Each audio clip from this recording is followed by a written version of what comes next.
I've come to a cemetery in Lexington, Kentucky, to meet Dr. Abdul Munim Samban Jitmud.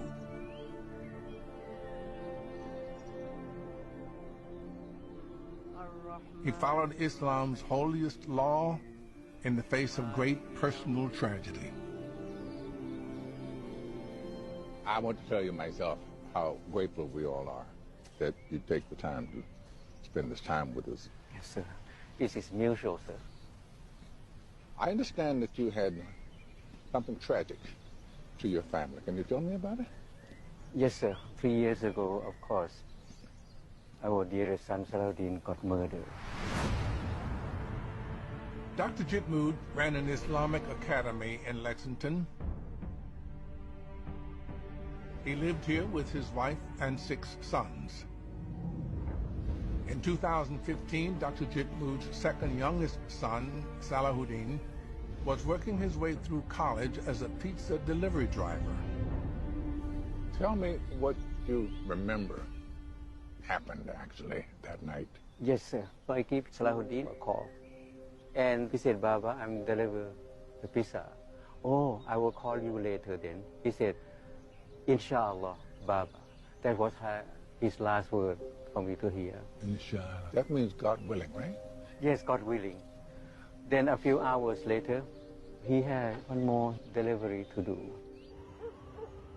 Salahuddin was called to an apartment complex on the outskirts of the city.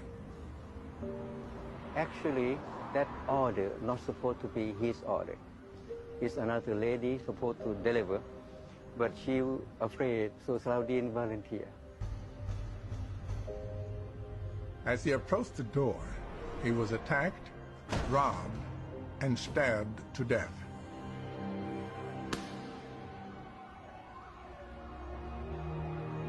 Did the police ever figure out who?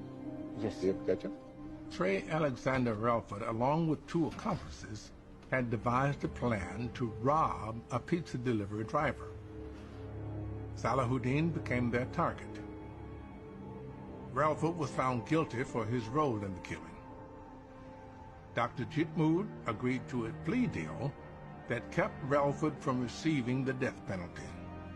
But it was what happened at the sentencing that caught the attention of the media.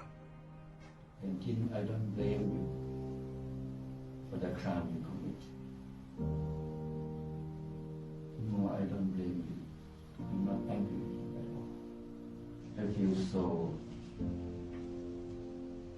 sad for you that you have to be in this situation. I'm sorry about what happened that day. He's very remorseful, and he's apologetic to me. And I feel that he's looking for some caring, some comfort. That's why when I hugged him, I said that... Wait a minute. You hugged him?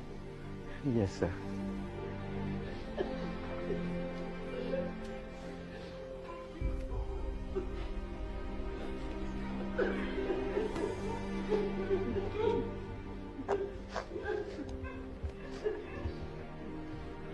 We just hug each other like a father and son.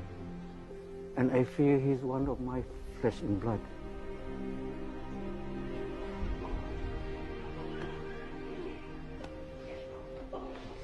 And I told him, oh my son, I have forgiven you. You have a brand new chapter of life. Make yourself a change and become a good person. That's what my message to him. I think this may be a good time to take a break. Thank you. Where do you get the, I don't know, the mercy to do that? He's the murderer of your son, and you forgive. Mr. Freeman, it didn't come easy, but because of Shahada, our deep belief in the oneness of God. The Shahada is the first and greatest of the 5 pillars of Islam. These fundamental rules are the foundation of the Muslim faith. The Shahada states that there is no God but Allah, and Muhammad is his messenger. How does that manifest itself in daily life? Because God created all of us. We have to be good to everyone and be merciful to the one who hurt us the most, so that we can earn Allah's forgiveness. It's Jesus in the Sermon on the Mount. Yes. Forgive thine enemy. Yes, sir. Now, there was a moment in the tragedy of Salahuddin's death that gave you some comfort. Yes, sir. By the time of death, Islam emphasized that you should have a moment to say La ilaha illallah with the finger up, to testify. The night of murder, there was a witness who had observed Salahuddin's body lean against the wall, and his finger go like this. She realized he's Muslim, because the way he raised finger, that means he recites Shahada. At the time of sorrow, God sent this incident to comfort me and all of my sons. Thank you so much. Thank you so much. And peace and blessings be upon you, sir.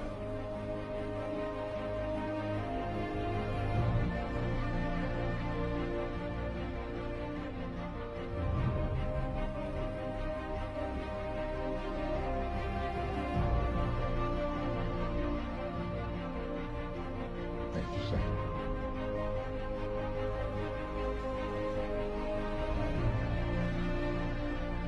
I find what Dr. Jitmud did truly humbling.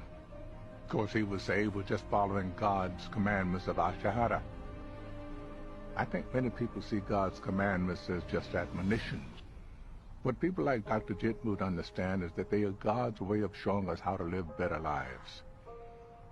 As communities, as individuals, as members of the human race.